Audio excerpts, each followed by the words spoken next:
ask additional questions about how the genome controls function of various cell types.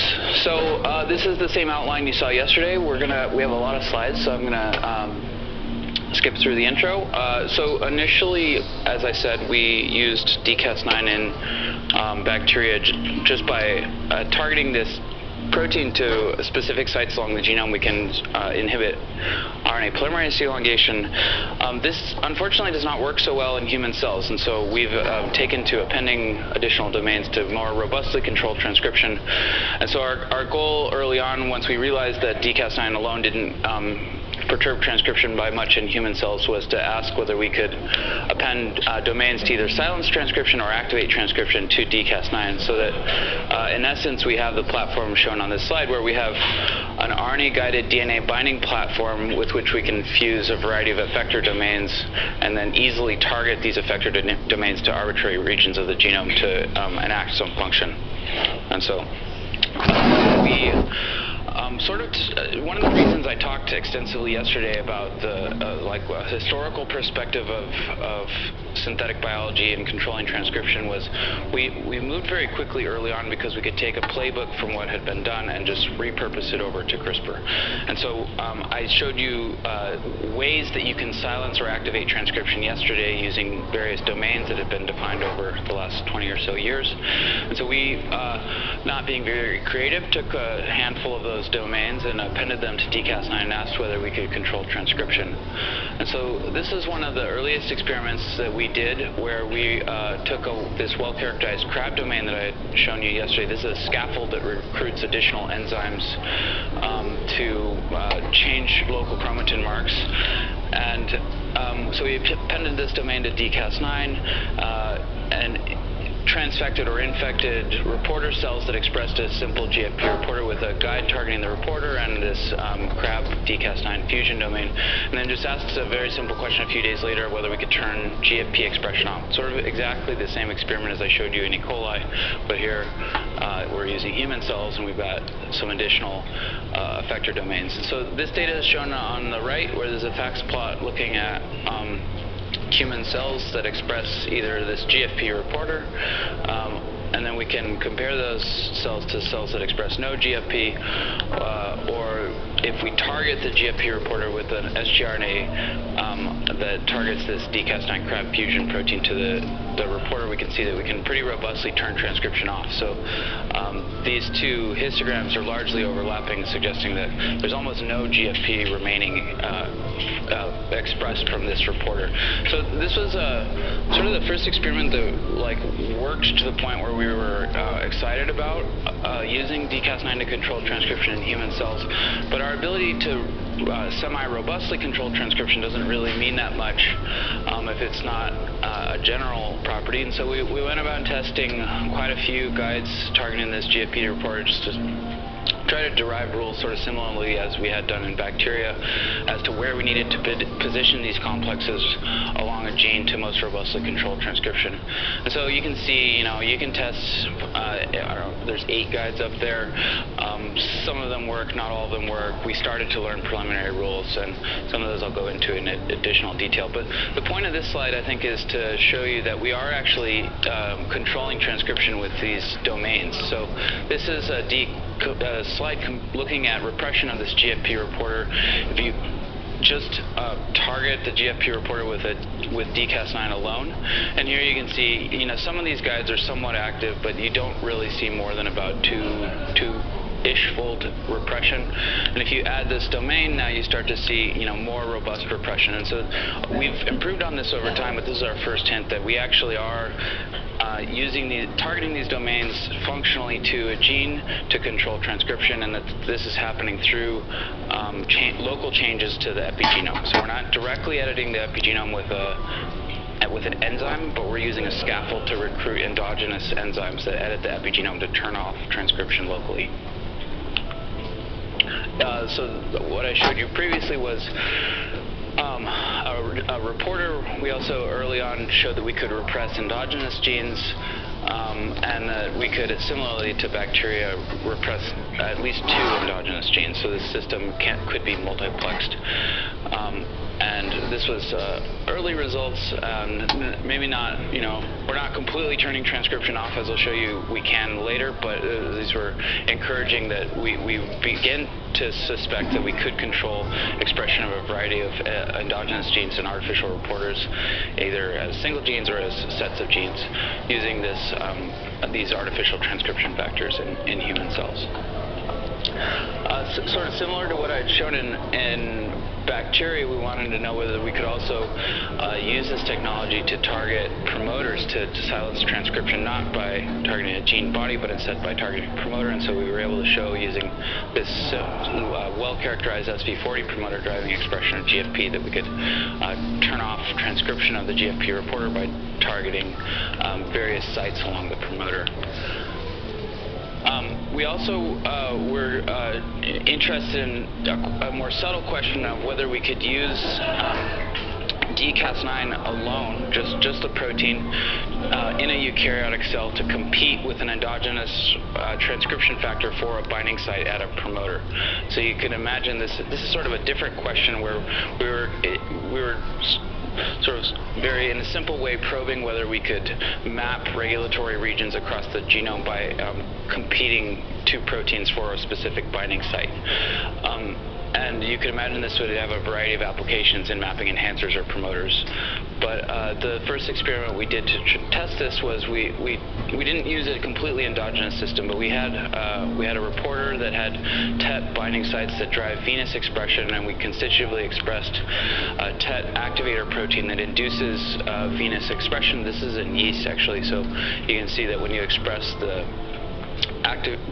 this RTTA, or this TET-R activator protein, you induce venous expression. And then if you co-express dCas9 targeting these TET sites, we see that we can turn gene expression off. So this is illustrated here. We don't go all the way back to baseline, but it clearly illustrates that we can use dCas9 in a eukaryote to compete for a transcription factor binding site and control gene expression, sort of functionally mapping sites in an artificial way, functionally mapping sites along a promoter which are required for controlling gene expression. And so this is, I think, sort of an underexplored use of dCas9, but it has a lot of potential for mapping regulatory regions sort of in a very fine way.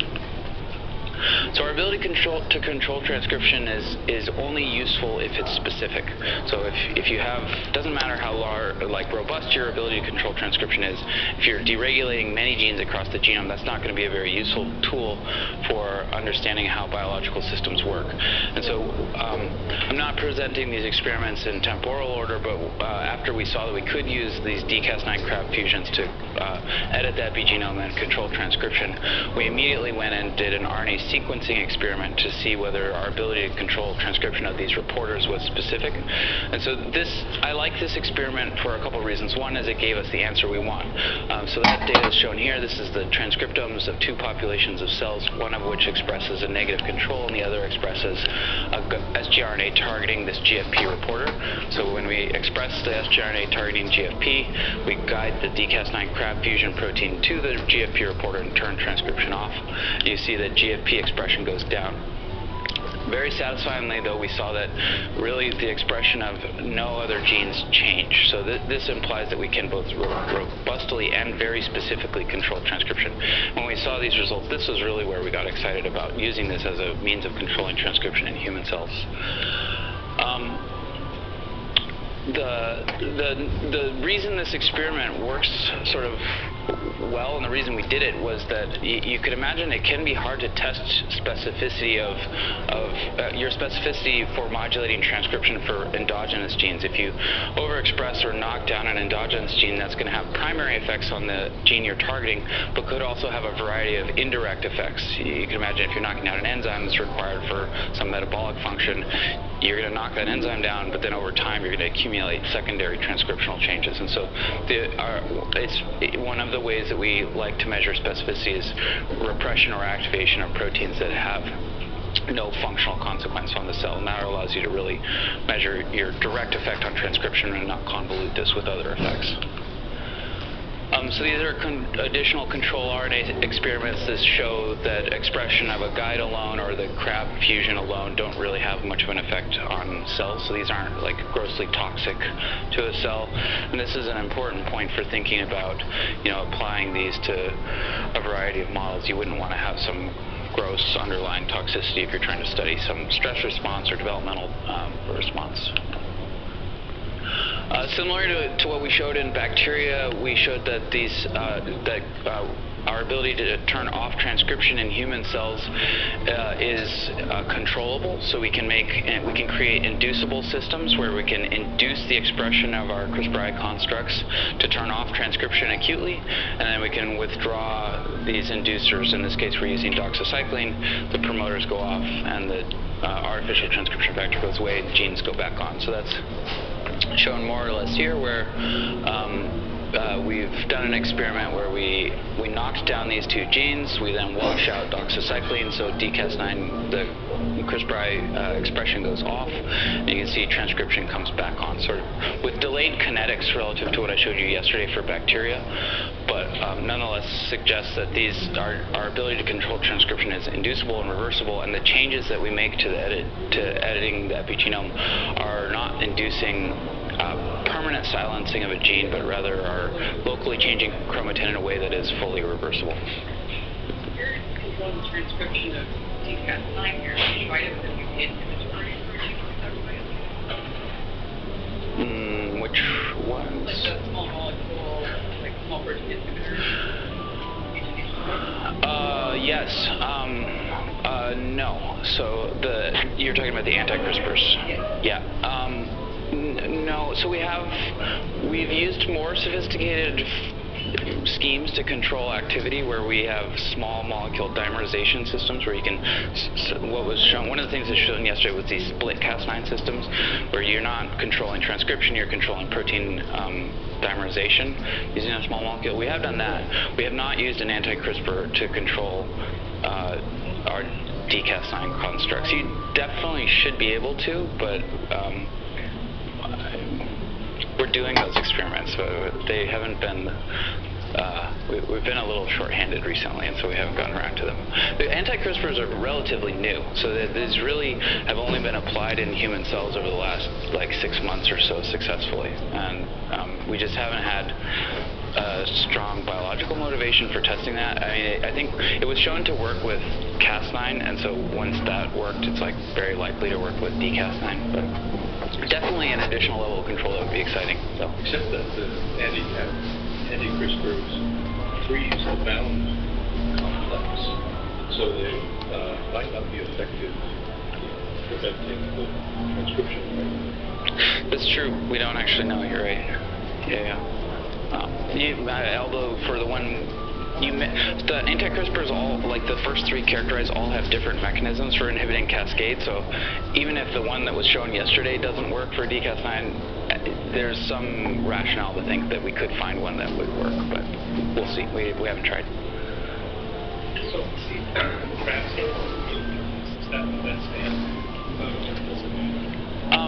we've appended it to both. I think, no, I actually like the C-terminal fusions better. I think they're a bit more stable. The N-terminal fusions, you can see the protein is quite unstable, so when you wash out doxycycline here at day 4, by day 5, the protein by Western blot is almost completely gone. The half-life is quite short in human cells. That's a good thing for an inducible system because it makes it less leaky, but it means to get in our hands, you need a reasonably strong promoter to get full activity of these N-terminal fusions, where you can use a weaker promoter for the C-terminal fusions just because the protein's more stable. So the bottom plots also show that you can use this to study essential genes. So one of the things that is a little bit tricky to study using wild-type Cas9 as an essential gene, if you make an edit to the genome to knock out an essential gene, that's a bit difficult to recover a dead cell. With CRISPR-I, we can use these inducible versions of CRISPR-I to control transcription, and in that way sort of we can set up experiments and then knock down an essential gene when we want, and then carry out analysis. So here below, this is the same inducible system where before we're looking at knocking down these essential genes over the course of several days. If we don't add doxycycline to turn on expression of the CRISPR-I construct, we can see that these sgRNAs targeting essential genes have no effect on cell proliferation, so the cells proliferate like wild-type cells. If you then knock down these variety of essential genes, you see that the cells where you've knocked down the essential gene deplete very robustly relative to their wild-type counterparts. And then lastly, we've shown that you can use this to control expression of both protein coding genes and non-coding genes. This is a little bit later work than what I showed earlier, where we're knocking down a variety of endogenous genes. And you can see that our ability to control transcription has gotten more robust over time as we've derived algorithms that are more highly enriched for highly active guides. So this is qPCR data on the top and bottom, and it's a log10 plot. So you can see we're really, really robustly controlling transcription for many of these genes, both protein coding and non-coding, where we're getting like 99.9% repression. And if you look by, for example, FISH down here for the exist RNA, which codes the inactivated X chromosome, you can see that there's like really no signal left at all for these cells. So we're completely turning off transcription for this endogenous non-coding RNA. So all that work was done in cancer cells, a chronic myeloid leukemia cell line called K562s. Not all of it, but most of it. Some was done in HEC293s and HeLas, but really like standard sort of very robust and easy to use cancer cell lines that may or may not model many types of biology. And so we were curious whether we could expand our ability to control transcription out of cancer cells into more developmental models or other models. And so together with Bruce Conklin's lab, who's in the Gladstone at UCSF, we decided to ask whether we could control transcription in human iPS cells. And so what we did was, rather than all the previous work I showed was either transient transfection or lentiviral delivery. In this case, we've gone to knocking our constructs into a safe harbor locus within the cell, so we can control their expression very stably over time in iPS cells. And then we used the same inducible system that I showed on the previous slides to ask how efficient is our ability to control transcription? Is this tunable? Is it reversible? Can we multiplex this? Sort of, we continue to ask many of the same questions. And so this is a series of pictures comparing the ability to gene's not on here. They're targeting sorry, what is this?